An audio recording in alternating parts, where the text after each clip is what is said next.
Hey everybody, I'm Russo, and I do a little work here and there. Looks like we're back in the research workshop.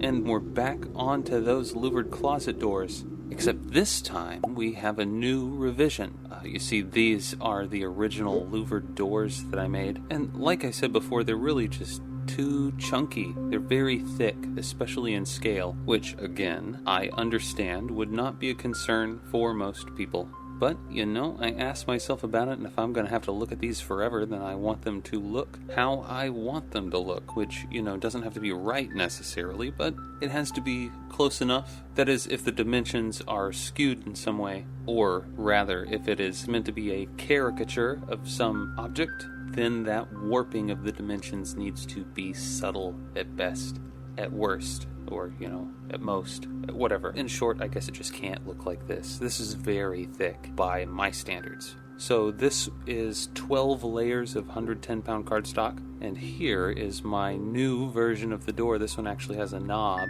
which is a definite improvement, and has the other hardware as well. This new one is 5 layers of 110-pound cardstock, and features a number of improvements, which I will go over in a moment. First, I will hold it next to the other one for a size comparison, and you can see that the new door folded in half is the same thickness as one half of the previous door, so I think we're doing pretty good. Really, it should be a little thinner, but I definitely like the look of this. Technically, it's not finished yet, not everything is set, but it's pretty promising so far. So let's look at the pieces. The back end of the door is exactly the same, save for one detail, and that is a little hole for a doorknob. I'm just using a cut-off piece of a toothpick for that, since the knob kind of only needs to be on one side of these. The front panels are also exactly the same, except again, one of them has that hole for the doorknob. In truth, it probably doesn't need to go all the way through, but I can fix that later, or I'll just live with it. The 3 center layers of each of these panels are the hard part.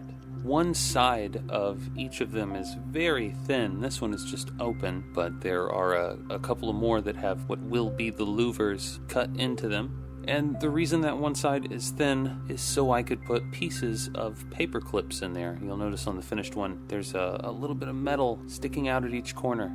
And that is what will hold this in the frame, which, we won't get ahead of ourselves. I'll show you the frame in a minute. Really, the most difficult part of this is getting these fins to all sort of go together. The design is a bit of a compromise, but it works, and I'll just say it works, which is all I really ask it to do. See, the idea is that the slits in these door panels are very slightly different. One of them has what I would call U-shaped cuts, and the other one has what I would call N-shaped cuts. Sort of like the old PS2 logo. They're really stretched out.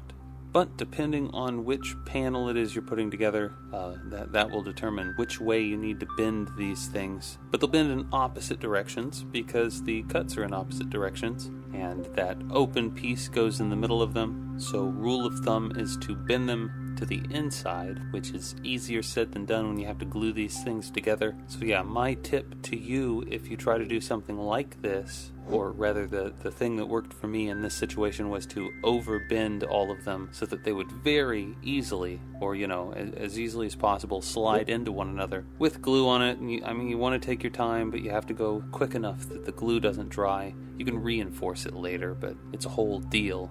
Anyway, take your time, but go quick. And when it's done, the doors look like this. Here the top frame is not yet attached, so you can see that I've glued little pieces under the corners, and that keeps the doors anchored to the sides of the frame. If I just glue that on, you can see it works like you'd imagine it would. The doors open, the doors close. Currently it's a little flimsy, but I suppose it needs to be installed in a wall, and then that would solve most of those problems. I did have a thought, coincidentally, about putting a little spring in the top, sort of in the middle. And I know where to get one that's about the right size, but I don't know. I don't think it would really help. I don't know that it would do anything. But it's looking pretty good. I think it still needs a couple of revisions. It would be awesome if I could make it a little bit thinner as well, but that might be a bit of an issue. I need to find thinner paper clips, I guess. But hey, that should be possible, or I can just find some other kind of wire. So we're going to say that's proof of concept get. and I'm probably just going to let this lie not do those modifications I'm talking about until later, at least until I start making apartment stuff. You don't really need closet doors in a sewer. Speaking of which, that sewer stuff is just about done. So yeah, kept you waiting, huh? Unfortunately, that is all I have time for now. So, until next time, you've been watching Research Workshop on Russo Works, and I am Rousseau, out.